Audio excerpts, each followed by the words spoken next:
కొంత level weight gain తర్వాత okay. మనం ఎక్సర్సైజ్ చేసి వెయిట్ తగ్గించుకునే కెపాసిటీ మనకు ఉండదు. సో ఆ 5 కేజీస్ 10 కేజీస్ గెయిన్ అయినప్పుడే కట్టేలు చేయాలి.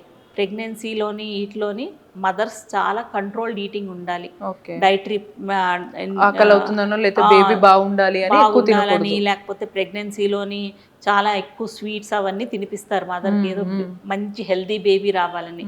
But it is a sick baby. Okay.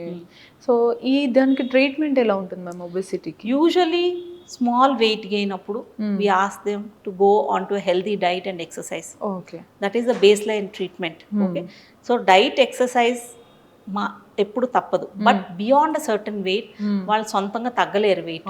ఇంకా అప్పుడు మెడికల్ ట్రీట్మెంట్ అవసరం. వెయిట్ ప్రకారం either it's medicines are endoscopic procedures or surgery.